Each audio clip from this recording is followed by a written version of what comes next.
Bismillahirrahmanirrahim. Alhamdulillahi rabbil alamin. Wassalatu wassalamu ala rasulillahi wa ala alihi wa ashabihi ajma'in. Amma ba'd. Ayuhat tullab wa talibat rahimani wa rahimakumullah. Kita lanjutkan pelajaran kita yaitu aqidah. Kita sampai di pelajaran 16, lanjutan bab tentang ucapan atas kehendak Allah dan kehendakmu. Pada pertemuan yang lalu telah kita pelajari tentang tujuan pembelajaran. Nah, di situ ada beberapa poin. Kemudian kita juga sudah pelajari teks hadis dan juga beserta artinya. Pada kesempatan kali ini kita sampai di kosakata. Yang pertama di situ ada kata nafarun. Nafarun artinya dimutlakkan untuk sekelompok orang sejumlah 3 sampai 9 orang.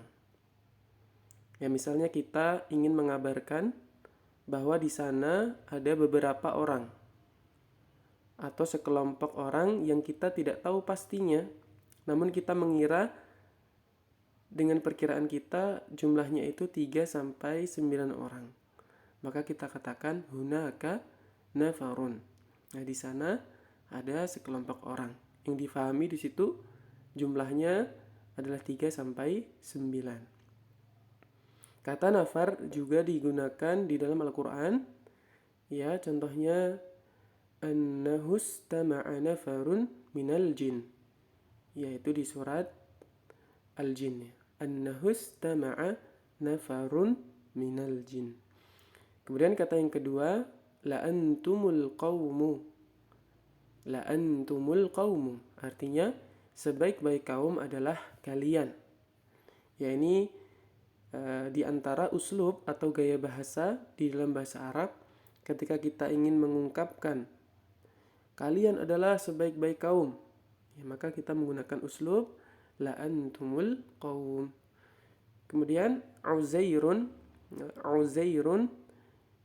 artinya Uzair adalah nama orang saleh dari kalangan Bani Israel. Ya, ini dalam hadis yang kita pelajari ini bahwasanya orang Yahudi itu menuhankan Uzair. Ya. Beliau itu termasuk orang saleh dari kalangan Bani Israel.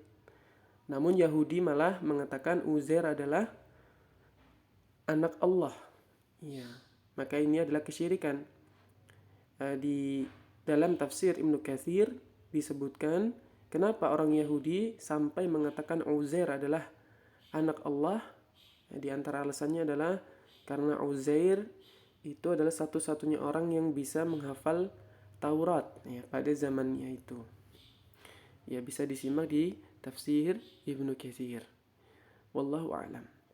Kemudian Al-Masihu, ya, artinya yaitu Isa alaihi salam. Ya, ini adalah gelar untuk Isa alaihi salam. Gelar untuk Nabi Isa. Ya, kenapa beliau digelari Al-Masih? Kata Al-Masih itu dari kata masaha. Artinya apa? Mengusap, memasaha. Ya, beliau diberi gelar ini karena di antara mukjizat beliau, mukjizat Nabi Isa adalah beliau itu mengusap orang yang sakit, ya, mengusap orang yang buta, dan juga mengusap orang yang memiliki penyakit kulit, ya, di antaranya. Kemudian orang-orang yang beliau usap tadi itu bisa sembuh penyakitnya, ya, atas izin Allah Subhanahu wa taala. Nah, itulah kenapa beliau diberikan nama Al-Masih, karena beliau mengusap tadi. Wallahu a'lam. Kemudian kata Al-Masih itu juga diberikan kepada Ad-Dajjal, ya. Ad-Dajjal itu juga punya gelar Al-Masih seperti Nabi Isa. Namun artinya beda. Jadi di muka bumi ini ada 2 orang yang digelari Al-Masih, yaitu Nabi Isa dan yang kedua adalah Dajjal. Yang keduanya nanti akan bertemu pada hari kiamat. Kalau Nabi Isa diberikan gelar Al-Masih dengan alasan yang tadi, ya, karena mukjizat beliau adalah menyembuhkan orang yang sakit dengan usapan. Namun Dajjal diberikan gelar Al-Masih karena apa? Karena karena Dajjal itu salah satu matanya itu terhapus. Ya, karena tadi masaha dari kata itu Al-Masih dari kata masaha artinya apa? Menghapus. Dajjal diberi gelar Al-Masih karena salah satu matanya itu terhapus. Maka Dajjal itu dinamai Al-Masih. Ya, ini sebagaimana yang kita baca ya di dalam doa ketika tasyahud, di tasyahud akhir. Apa yang kita baca? Allahumma inni a'udzubika min adabi jahannam wa adabil qabr wa fitnatil mahya wal mamat wa min syarril masihid dajjal. Itu diriwayatkan An-Nasa'i dan juga yang lainnya. Jadi di situ disebutkan dalam doa wa min syarril masihi ad-dajjal. Nah, itu alasannya kenapa ad-dajjal diberikan gelar al-masih. Ya, wallahu a'lam. Kemudian pokok-pokok pembelajaran yang pertama, pengenalan orang-orang Yahudi dan Nasara tentang syirik, yaitu syirik kecil, sedangkan mereka terjatuh dalam syirik besar. Tufail radhiyallahu anhu bermimpi bahwasanya dia melewati sekelompok orang Yahudi dan sekelompok orang Nasara. Dan dia memuji kedua kelompok tersebut. Tetapi dia juga mencela karena mereka telah menyekutukan Allah dengan menisbatkan anak bagi Allah Ta'ala. Orang Yahudi mengatakan bahwa Uzair merupakan anak Allah, ya, dengan alasan yang sudah kita sampaikan tadi. Ya, kenapa orang Yahudi menuhankan atau mengatakan Uzair adalah anak Allah. Sedangkan Nasara mengatakan bahwa Isa merupakan anak Allah Ta'ala. Maha tinggi Allah dari apa yang mereka ucapkan. Nah, yang mereka lakukan ini adalah syirik besar, ya, syirik besar.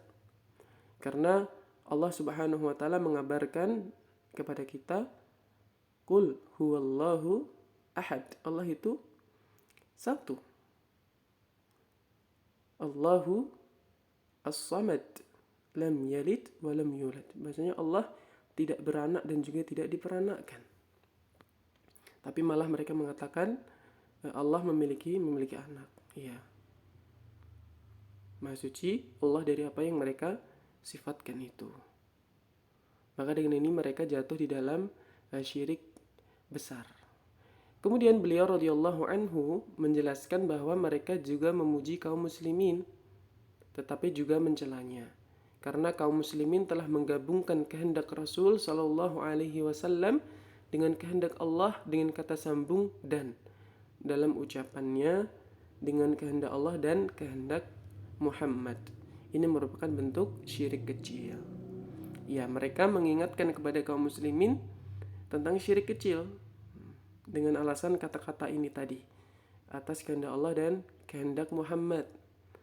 Namun malah mereka sebenarnya telah melakukan syirik besar. Hadis tersebut menunjukkan bahwa orang-orang Yahudi dan Nasara mengetahui tentang syirik kecil, tetapi dengan itu mereka terjatuh ke dalam syirik besar.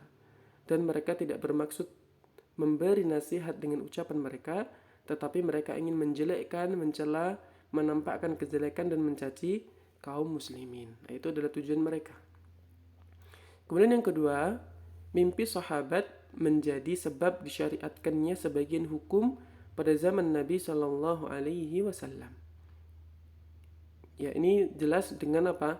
Dengan takrir, dengan ketetapan dari Nabi Shallallahu Alaihi Wasallam. Tidak sendirinya sahabat tadi mengatakan, aku bermimpi. Kemudian dia jadikan mimpinya itu sebagai dasar hukum di dalam syariat. Tidak. Akan tetapi dia menyampaikannya dulu kepada Nabi, kemudian Nabi memberikan ketetapan. Nah, itu bedanya ya. Maka kalau di zaman sekarang ada orang bermimpi, kemudian menjadikan mimpinya sebagai dasar hukum, maka ini tidak bisa. Karena Nabi Sallallahu Alaihi Wasallam beliau sudah wafat. Jadi takrir itu tidak ada yang memberikan, karena takrir itu dari Nabi Sallallahu Alaihi Wasallam. Ketika di pagi hari, Tufail menceritakan mimpinya kepada sebagian sahabatnya, kemudian dikabarkan kepada Nabi Sallallahu Alaihi Wasallam, maka beliau memuji Allah dan menyanjungnya serta mengatakan, wa innakum qultum kalimatan kana yamna'uni kada wa kada an anhaakum anha. Dan sesungguhnya kalian telah mengucapkan suatu ucapan yang ketika itu aku tidak melarangnya kepada kalian karena adanya beberapa penghalang. Ya, kenapa? Apa penghalangnya ini? Nanti kita akan tahu di bacaan yang bawah. Kita akan tahu kenapa beliau tidak melarang pada waktu itu. Sebelum Tufail menceritakan mimpinya, sebenarnya sebelum itu sudah ada orang yang mengatakan demikian dan Nabi tahu tentang kata-kata ini, tentang kata-kata Masya Allah wa sya'a Muhammad ini. Namun beliau belum melarangnya. Sungguh beliau tidak menyukainya, tetapi beliau malu untuk mengingkarinya karena belum ada perintah dari Allah untuk mengingkarinya. Nah, ini alasan beliau kenapa dulu tidak melarangnya, karena belum ada wahyu, belum ada perintah dari Allah Subhanahu wa taala untuk mengingkari kata-kata itu tadi.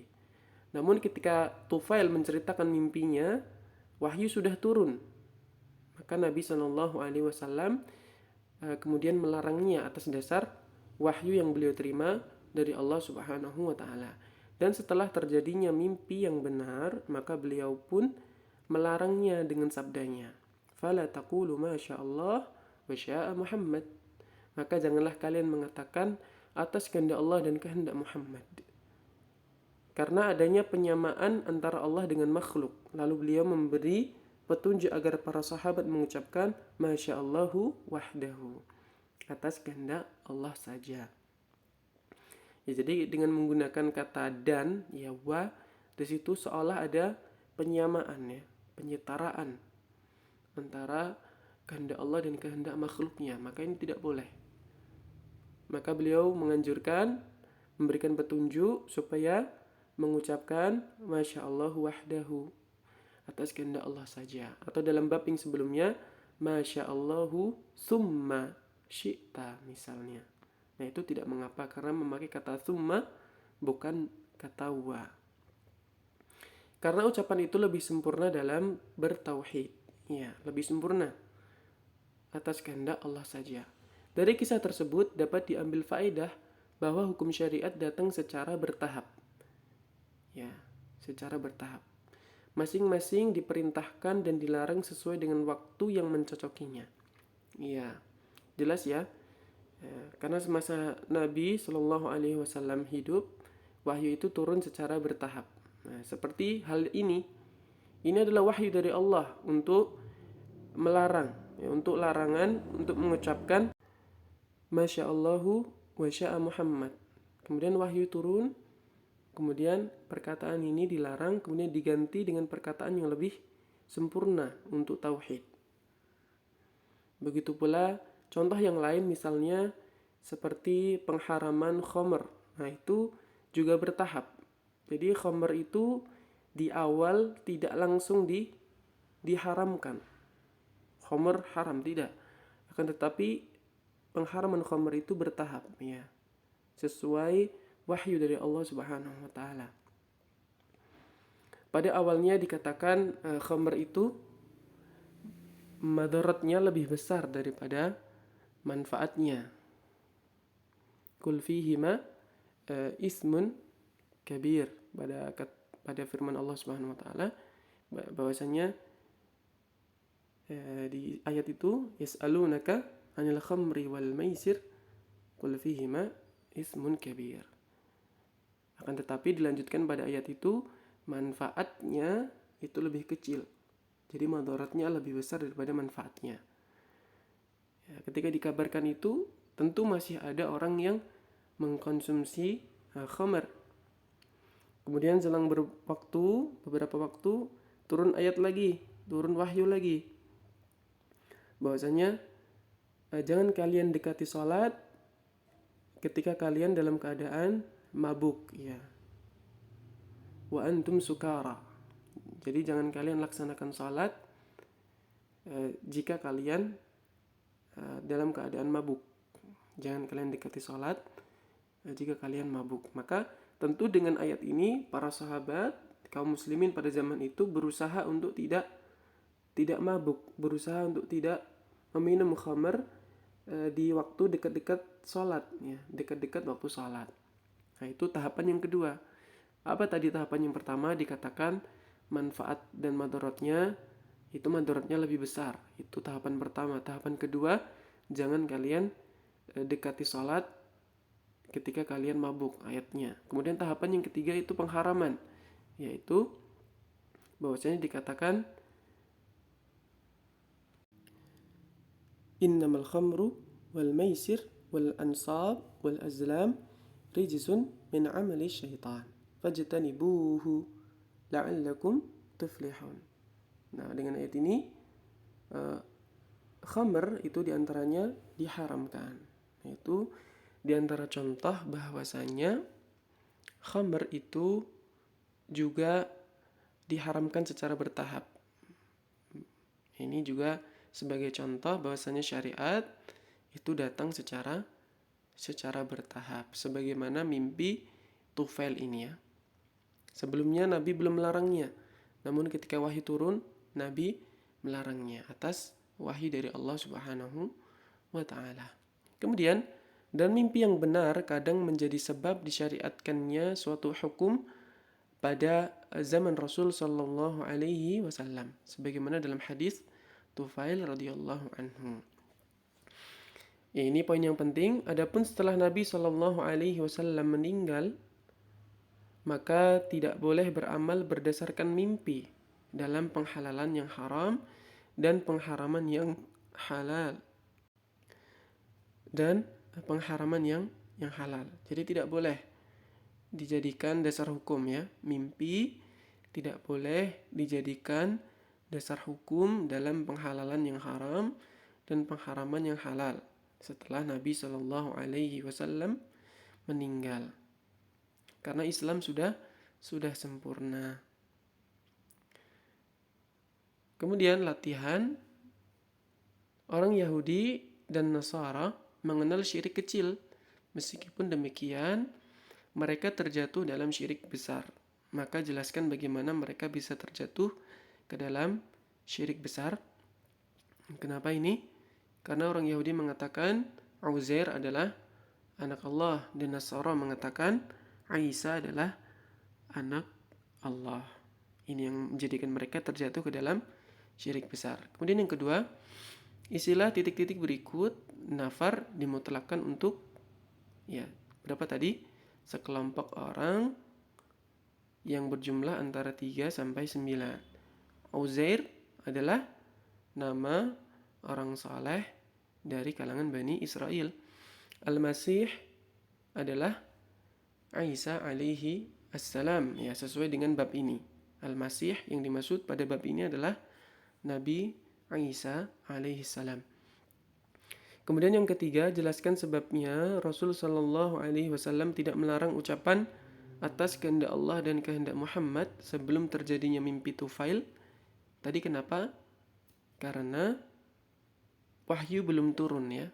Karena wahyu belum turun, atau karena belum ada larangan dari Allah Subhanahu wa taala untuk melarang perbuatan ini, untuk melarang kata-kata ini. Ya, di situ jawabannya. Karena belum ada perintah dari Allah untuk mengingkarinya.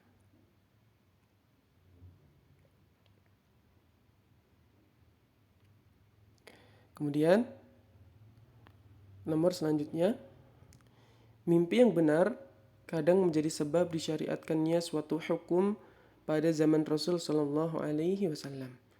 Berdasarkan yang telah kalian pelajari, sebutkan hukum beramal dengan mimpi sepeninggal Nabi Shallallahu Alaihi Wasallam dalam penghalalan yang haram dan pengharaman yang halal. Ya, ini ada jawabannya di sini. Bagaimana hukumnya? Hukumnya apa? Tidak boleh, ya. Tidak boleh beramal berdasarkan mimpi setelah Nabi Shallallahu Alaihi Wasallam meninggal dalam penghalalan yang haram dan pengharaman yang halal. Ya, alhamdulillah, dengan ini kita sampai dari pelajaran 16. Demikian yang bisa saya sampaikan. Kurang lebihnya mohon maaf. Wassallallahu ala nabiyyina Muhammadin wa ala alihi wa sahbihi ajma'in.